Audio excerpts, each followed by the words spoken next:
श्रीमद महाप्रभु की, श्री नित्यानंद प्रभु की, श्री पंच तत्व की,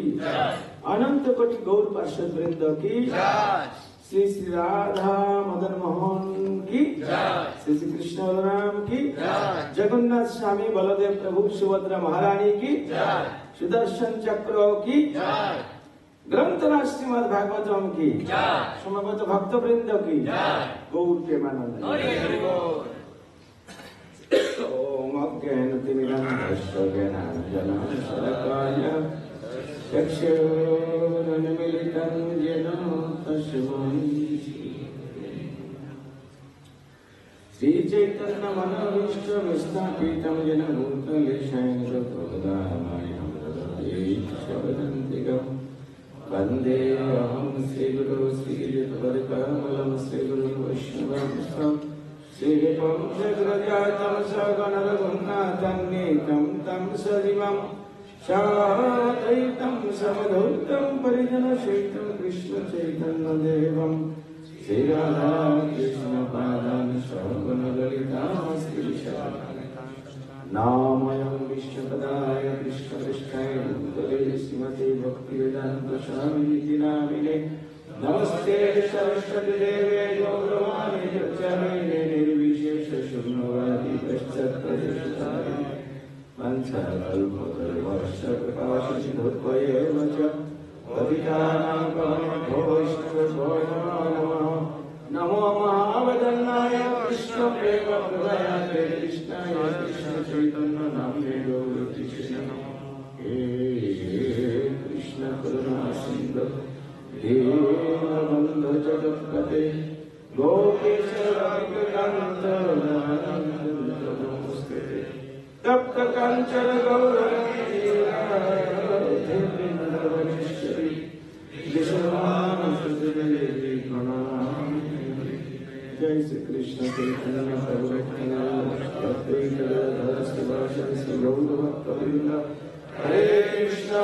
कृष्ण कृष्ण हरे हरे हरे राम ओम नमो भगवते वासुदेवाय ओम नमो भगवते वासुदेवाय ओम नमो भगवते वासुदेवाय नारायणं नमस्कृत्य नरं चैव नरोत्तमं देवीं सरस्वतीं व्यासं ततो जयमुदीरये नष्टोक्ताये श्लोकदेषु नित्यं भगवद्सेवया तीर्थं श्लोके भक्तिर्भक्ति नष्टिति श्रीमद्भागवतम प्रथम स्कंद द्वितीय अध्याय श्लोक संख्या 32 अतः परं जगत् अव्यक्तम् अपुरः गुणप्रेणितम् अदृष्टो अश्रुत वस्तुतात् सः जीवः जत् पुनर्भव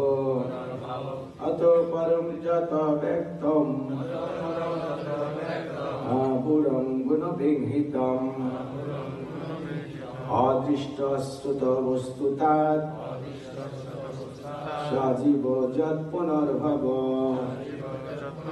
अतः परं जदाव्यक्तम् गुणप्रेणितम् अदृष्टश्रुतवस्तुतात् सजीव जत् पुनर्भव अतः परं जदाव्यक्तम् गुणप्रेणितम् अदृष्टश्रुतवस्तुतात् सजीव जत् पुनर्भव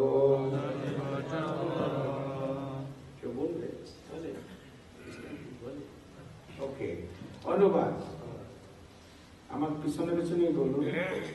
এই স্থূল রূপের ধারণার ঊর্ধ্বে আরেকটি সূক্ষ্ম রূপ রয়েছে যার কোনো পরিণত রূপ নেই এবং যা দেখা যায় না যাকে শোনা যায় না এবং যা অপ্রকাশিত এই সূক্ষ্ম স্তরের ঊর্ধ্বে হচ্ছে জীবের স্বরূপ তা না হলে সে বারংবার জন্মগ্রহণ করতে পারত না শিল প্রভুপাদ কর্তৃক এই শ্লোকের তাৎপর্য শিল প্রভুপাদ কি স্থূল জগৎকে যেমন পরমেশ্বর ভগবানের বিরাট শরীর বলে অনুমান করা হয় তেমনি তার সূক্ষ্ম রূপে ধারণা রয়েছে যা দেখা যায় না শোনা না গেলেও যা দেখা বা শোনা না গেলেও অথবা প্রকাশিত না হলেও উপলব্ধি করা যায় কিন্তু এই সমস্ত সূক্ষ্ম অথবা স্থূল শরীরের ধারণা জীব চেতনার সঙ্গে আপেক্ষিকভাবে সম্পর্কিত স্থূল জড় রূপ এবং সূক্ষ্ম মানসিক অস্তিত্বের ঊর্ধ্বে জীবের স্বরূপ রয়েছে জীব যখন তার জড় শরীরটি ত্যাগ করে তখন তার স্থূল দেহ এবং সূক্ষ্ম মানের কার্যকলাপ বন্ধ হয়ে যায় প্রকৃতপক্ষে আমরা বলি জীব দেহ ত্যাগ করে চলে গেছে কেননা তাকে আর কিছু করতে দেখা যায় না এবং তার কাছ থেকে কিছু শোনাও যায় না। গভীর নিদ্রায় নিদ্রিত থাকার সময় স্থূল শরীর যদিও কোনো ক্রিয়া করে না, তবুও তাকে শ্বাস প্রশ্বাস নিতে দেখা যায়। আমরা বুঝতে পারি যে সে শরীরের ভিতরে রয়েছে। সুতরাং জীব দেহত্যাগ করে চলে গেলেও তার অর্থ এই নয় যে তার কোনো অস্তিত্ব থাকে না, তা অবশ্যই থাকে। তা না হলে বারবার কিভাবে জন্মগ্রহণ করত? এর থেকে আমরা সিদ্ধান্তে আসতে পারি যে ভগবান চিন্ময় রূপে নিত্য বিরাজমান। তার সেই রূপ জীবের স্থূল শরীর জীবের মতো স্থূল বা সূক্ষ্ম নয়। জীবের সূক্ষ্ম স্থূল এবং সূক্ষ্ম রূপের সঙ্গে তার কোনো তুলনা চলে না। ভগবানের রূপ সম্পর্কে সেই সমস্ত ধারণা কাল্পনিক। জীবের নিত্য চিন্ময় রূপ রয়েছে, যা কেবল জড়জগতের কলুষের দ্বারা প্রভাবিত হতে পারে না। হরে কৃষ্ণ।